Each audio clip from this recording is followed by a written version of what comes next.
et bienvenue dans ce premier tutoriel qui va vous apprendre très simplement et très rapidement comment construire votre première caméra d'épaule avec moins de 35 €. Commençons tout de suite avec les ustensiles qui vous seront nécessaires.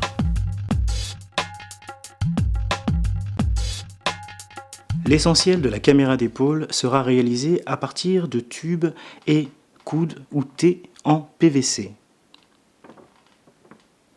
Il vous faudra donc 6 T,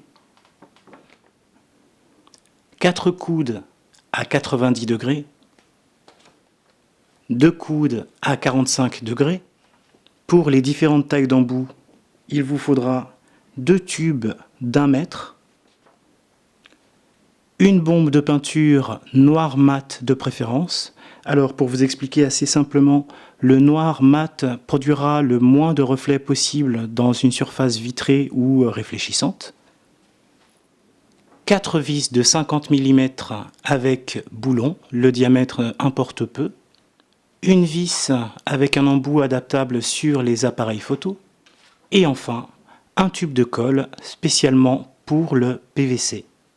Voici maintenant la liste des outils qu'il vous faudra utiliser pour mener à bien la construction de cette caméra d'épaule.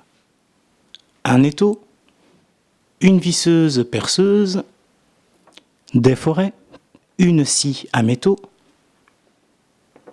une feuille de papier de verre, un stylo spécial DVD pour pouvoir effectuer nos marquages et enfin un mètre. Concernant la caméra d'épaule, j'ai choisi de réaliser un support pour y fixer ma caméra. J'ai donc choisi d'ajouter au matériel une plaque aluminium d'1 mm d'épaisseur pour sa rigidité.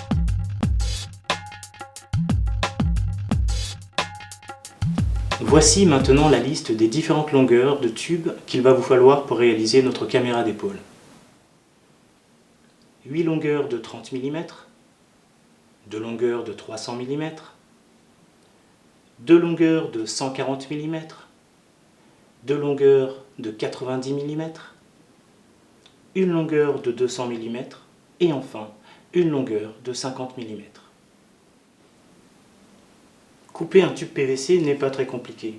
La seule réelle difficulté étant dans le fait d'être relativement minutieux afin de ne pas couper trop de biais. Allez, retrouvons-nous dans un tout petit instant, juste après la coupe.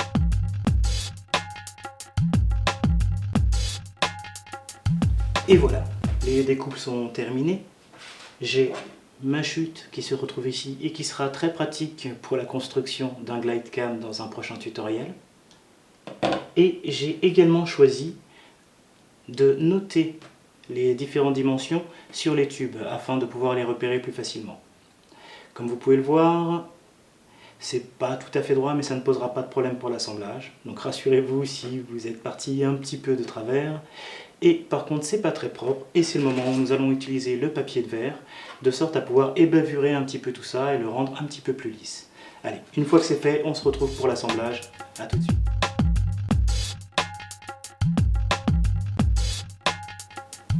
Et voilà, les différents embouts ont été ébavurés et légèrement dépolis sur les côtés afin que la colle puisse adhérer au mieux possible. Je vous ai positionné les différents embouts pour débuter le collage et l'assemblage. Voilà.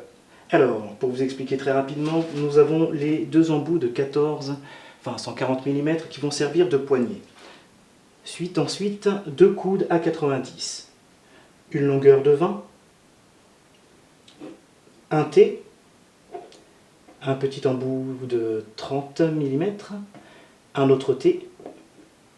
Nous avons ici, pour faire la jonction entre ces deux T-ci et ces deux T-là, les deux embouts de 30 mm, un petit embout de 30 mm qui va permettre à relier ces deux T également. Veillez à ce qu'ils soient orientés dans la même direction, de sorte à ce que ce soit un minimum esthétique. Voilà, ça peut être joli comme ça. Je me déciderai plus tard. Ensuite, deux T qui vont être reliés au centre par un petit morceau de 30 mm. Après ces deux T, nous avons également deux autres morceaux de 30 mm qui vont permettre de faire la jonction entre les deux T et nos deux coudes à 45 degrés. Suivront ensuite nos deux embouts de 9 mm, de 90 mm,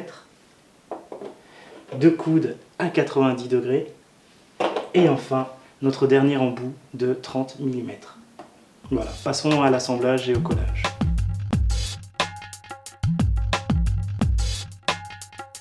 Et voilà, les principales parties sont maintenant assemblées. J'ai choisi volontairement de conserver les poignées non assemblées et non collées, puisqu'il faudra effectuer un réglage dessus, de sorte à ce qu'elles soient un minimum symétriques et à votre main, si je puis me permettre de dire comme cela. Nous allons donc nous y jeter la colle. Nous allons préparer les deux surfaces. Alors attendu que ce n'est pas pour de la plomberie mais plutôt pour de la vidéo, j'ai choisi d'en coller sur toute la surface. Alors veillez bien à ne pas en mettre de trop, parce qu'il faudra l'enlever à l'acétone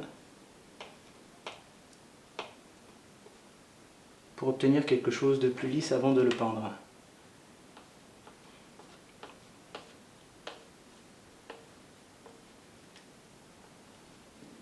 Alors surtout au moment du collage, assurez-vous que vous êtes bien symétrique. Bon, je suis allé un petit peu vite, mais voilà, c'est parce que je savais où est-ce que j'allais atterrir en définitive. Voilà, vous voyez, il y a un petit écart ici et là, c'est tout simplement parce que je n'ai pas positionné les tubes dans le même sens, mais en définitive, ça revient au même puisque les longueurs étaient calculées pour ça. Voilà, les deux tubes sont prêts à recevoir les poignées. J'en fixe une que je rentre jusqu'à son extrémité. L'autre, hop. Et maintenant, je le prends, le positionne pour voir si la position est confortable. J'essaye très rapidement puisque vous avez approximativement 5 minutes avant que la colle ne prenne complètement. Voilà, là ça m'a l'air d'être pas mal. Voilà. Et pour vérifier que c'est bien à plat, je le pose sur une surface et je finis de corriger comme cela. Voilà, de sorte à avoir quelque chose de bien symétrique.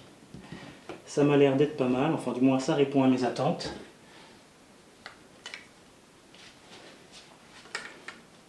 Waouh, superbe machine.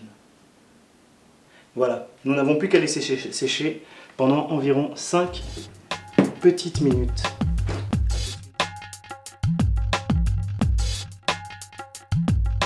Une fois votre support découpé, vous pouvez à présent attaquer la fixation. Alors, petite précision, je viens de le réaliser, c'est un peu sport quand même de couper une plaque d'alu. Si vous pouvez trouver quelque chose qui soit plus dans les dimensions que vous souhaitez, donc approximativement 12 par 17, grand bien vous en fera. Allez, c'est parti. Donc, ma fixation est à peu près calée, voilà. Hop, je positionne ma perceuse, bien sûr j'ai une mèche pour l'acier. Si je tourne dans le bon sens, ce sera mieux. J'appuie légèrement. Et voilà, je perce tout d'un coup.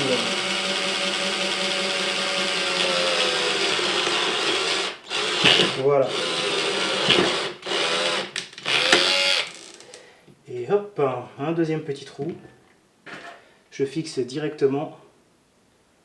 Comme ça, en plus, ça me permet de limiter les mouvements et d'avoir des trous directement calés, percés.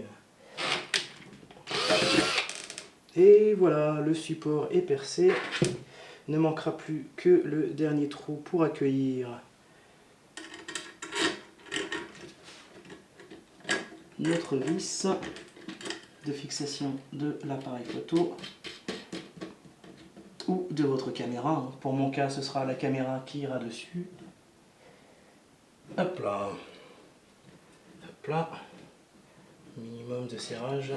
Ça n'est que temporaire. Et après, au démontage, je finirai de réguler tout ça. Et bien voilà. Il ne manque plus que le dernier petit trou. Je vais juste vérifier le diamètre de ma vis avec le diamètre. Bon, ça m'a l'air un peu large. Mais au pire, hop, hop, de sorte à ce que ce soit à peu près accessible. Donc veillez ce coup-ci à ne pas percer sur un des tubes. Percez bien dans la position centrale, dans le petit carré qui se trouve juste en dessous par ici. Ça vous permettra d'accéder manuellement au serrage de votre appareil. Voilà, quelque chose comme ça, ça m'a l'air d'être pas mal.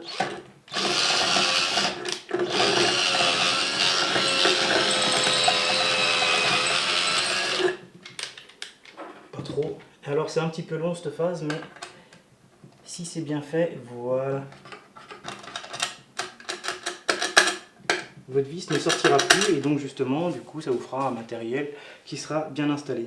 Alors si au moment du vissage vous apercevez qu'il y a un petit peu trop de hauteur et que la caméra flotte, l'appareil photo, et bien tout simplement rajoutez une ou deux rondelles, je les ai prévues un petit peu plus loin. Voilà, le tutoriel est fini, j'espère qu'il vous aura plu, je vous souhaite une bonne journée à tous et bonne vidéo.